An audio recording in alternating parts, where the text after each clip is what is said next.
Hello students, 12th bio की class में आपका स्वागत है। लास्ट वीडियो में हमने स्ट्रक्चर ऑफ पोलन ग्रेन्स के बारे में अध्ययन किया।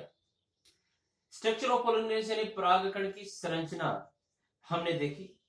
परागकण जो होते हैं, एक कोशी के अगुणित संरचना होती है, एक केंद्रीय की संरचना होती है। जिसमें हमने देखा उसके दो स्तर होते हैं, एक तो एक्साइन होती है और एक इंटाइन होती है। एक्साइन जो होती है वो स्पोरोपोलिन की बनी होती है, जबकि इंटाइन जो होती है वह पेक्टोसेलुलोज की बनी होती है। एक्साइन के बारे में हमने और भी बातें की कि इसके ऊपर द्विबीजपत्रियों में 3 छिद्र पाए जाते हैं, जिन्हें जन्म छिद्र या जन्मपोर भी कहा जाता है, जिनके माध्यम से परागनलिका बाहर निकलती है। और रही बात अंतःचोल की, वो अंकुरित जब होता है वर्तिकाग्र पर, तो वो इन्हीं जन्म छिद्रों या जन्मपोर के द्वारा जनन नलिका या जर्म ट्यूब का फॉर्मेशन करती है, जेनेटिव ट्यूब का फॉर्मेशन करती है, जो पोलन ट्यूब में रूपांतरित हो जाती है। अब आगे बात आती है, अगला जो अपना जो टॉपिक आता है वो आता है माइक्रोगेमेटोजेनेसिस या डेवलपमेंट ऑफ मेल गेमेटोफाइट, यानी नर युग्मकोद्भिद का विकास या लघु युग्मक जनन की क्रिया। सिंपल है, लघु युग्मक जनन है क्या चीज? यानी परागकण से पूर्ण विकसित नर युग्मकोद्भिद बनने की क्रिया जो होती है उसे लघु युग्मक जनन या माइक्रोगेमेटोजेनेसिस कहते हैं। यानी परागकण से एक संपूर्ण या पूर्ण रूप से विकसित नर युग्मकोद्भिद या मेल गेमेटोफाइट का निर्माण होना ही लघु युग्मक जनन या माइक्रोगेमेटोजेनेसिस कहलाएगा। अब सबसे पहले जो बात ये आती है कि भाई नर युग्मकोद्भिद किसे कहें, इसके बारे में मैंने पहले भी बताया था।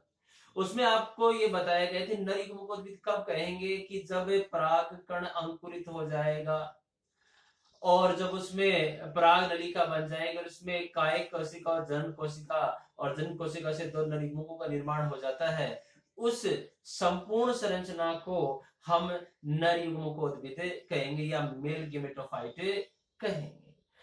तो ये बनता कैसे है या नर युग्मकोद्भिद का निर्माण कैसे हुआ, उसके बारे में जानकारी लेते हैं। तो हमने देखा था कि जब हमने बेसिक स्ट्रक्चर देखी परागकण की, तो हमने देखा कि इसमें एक केंद्रक था, बड़ी सी रिक्तिका थी और 2 लेयर थी, एक एक्साइन थी और एक इंटाइन थी। उसमें हमने देखा था कि शुरुआती तौर पे जो परागकण जो है उसमें कोशिका द्रव्य गाढ़ा होता है, केंद्रक स्पष्ट रूप से दिखाई देता है।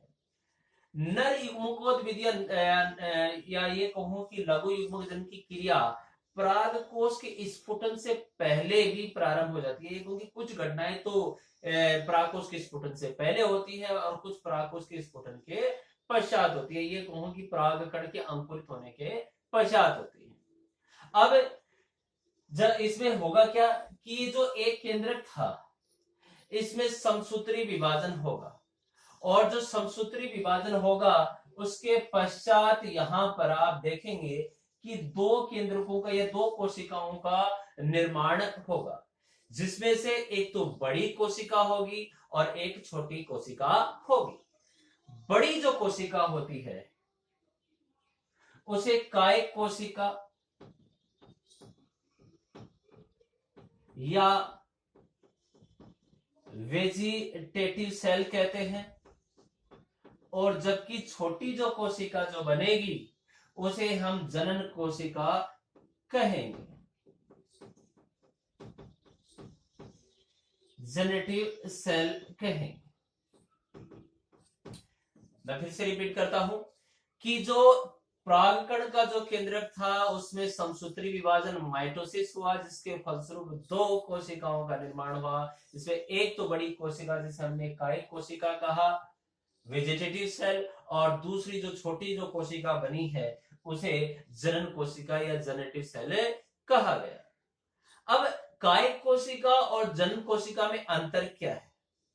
सीधा अंतर एक तो यही दिख रहा होगा कि कायिक कोशिका आकार में बड़ी होती है और जनन कोशिका आकार में छोटी होती है।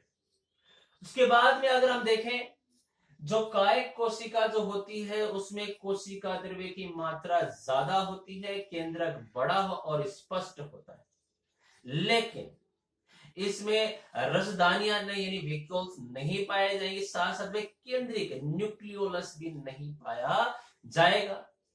साथ साथ में आरएनए की मात्रा जो होती है वो जनन कोशिका जेनेटिक सेल से ज्यादा होती है, जबकि बात करते हैं जनन कोशिका के आकार में छोटी होती है, कोशिका द्रव्य की मात्रा कायिक कोशिका की तुलना में कम होती है, आरएनए की जो मात्रा होती है वो भी कायिक कोशिका की तुलना में कम होती है।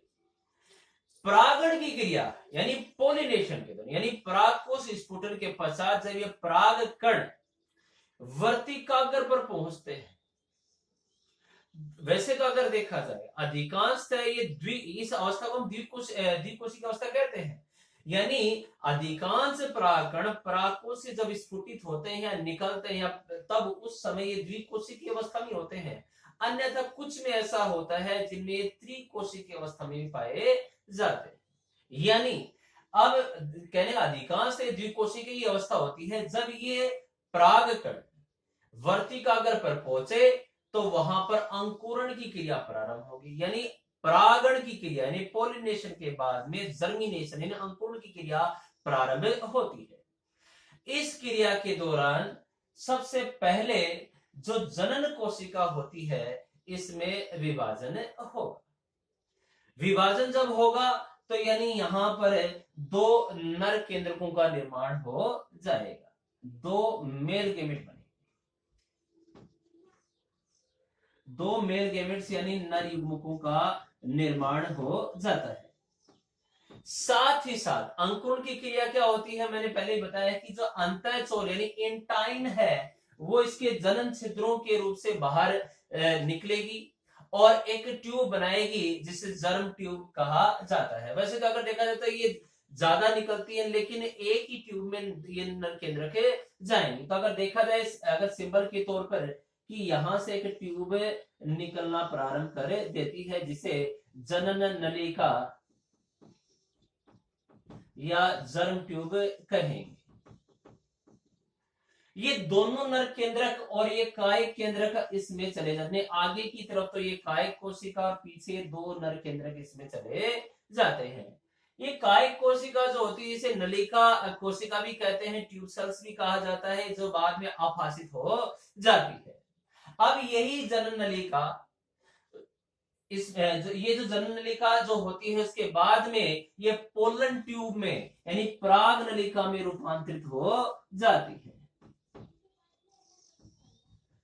पोलन ट्यूब या पराग नलिका में रूपांतरित हो जाएगी और ये केवल दो नर केंद्रक आगे की ओर बढ़ने लगते हैं, यानी कहने का मतलब किसकी सहायता से, पराग नलिका।